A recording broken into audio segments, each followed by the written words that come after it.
Revelation, chapters 12 and 13. The woman and the dragon. A great sign appeared in heaven. A woman clothed with the sun, with the moon under her feet, and a crown of 12 stars on her head. She was pregnant and cried out in pain as she was about to give birth. Then another sign appeared in heaven, an enormous red dragon with 7 heads and 10 horns and 7 crowns on its heads. Its tail swept a third of the stars out of the sky and flung them to the earth. The dragon stood in front of the woman who was about to give birth, so that it might devour her child at the moment he was born. She gave birth to a son, a male child, who will rule all the nations with an iron scepter. And her child was snatched up to God and to his throne. The woman fled into the wilderness to a place prepared for her by God, where she might be taken care of for 1,260 days. Then war broke out in heaven. Michael and his angels fought against the dragon, and the dragon and his angels fought back. But he was not strong enough, and they lost their place in heaven.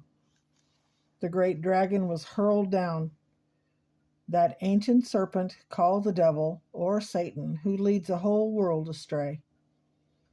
He was hurled to the earth, and his angels with him. And then I heard a loud voice in heaven say, "Now have come the salvation and the power and the kingdom of our God, and the authority of his Messiah.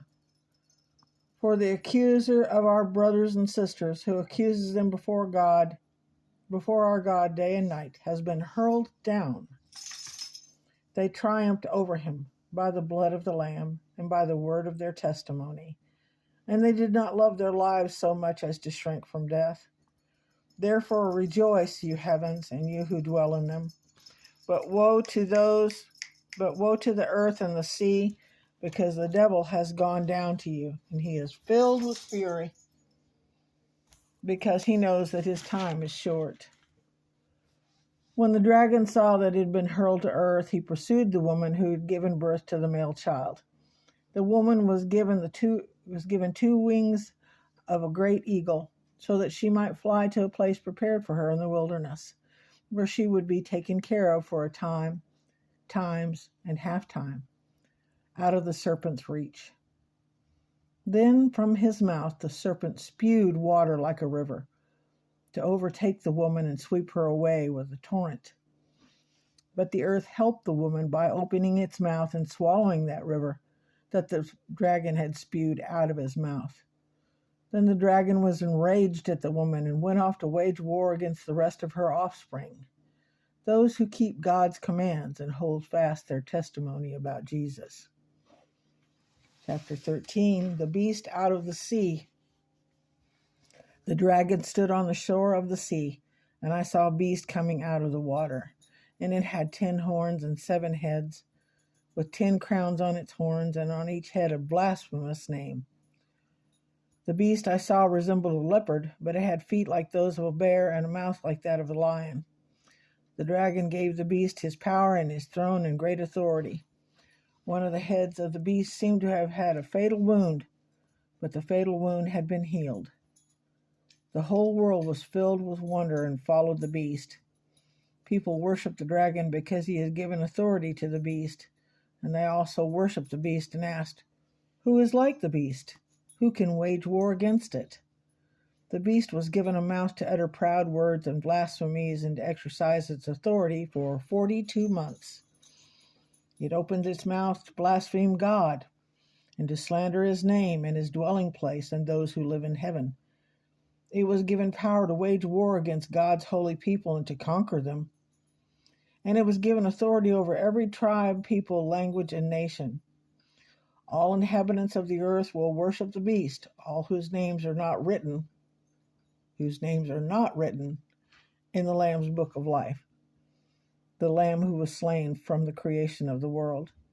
Whoever has ears, let them hear. If anyone is to go into captivity they will go. If anyone is to be killed with the sword they will be killed. This calls for patient endurance and faithfulness on the part of God's people. The beast out of the earth. And then I saw a second beast coming out of the earth, and it had 2 horns like a lamb, but it spoke like a dragon. It exercised all the authority of the first beast on its behalf, and made the earth and its inhabitants worship the first beast, whose fatal wound had been healed. And it performed great signs, even causing fire to come down from heaven to the earth in full view of the people. Because of the signs it was given power to perform on behalf of the first beast, it deceived the inhabitants of the earth. It ordered them to set up an image in honor of the beast who was wounded by the sword and yet lived. The second beast was given power to give breath to the image of the first beast, so that that image could speak and cause all who refused to worship the image to be killed. It also forced all people, great and small, rich and poor, free and slave, to receive a mark on their right hands or on their foreheads, so that they could not buy or sell unless they had the mark, which is the name of the beast or the number of its name. This calls for wisdom. Let the people who have insight calculate the number of the beast, for it is the number of a man. That number is 666.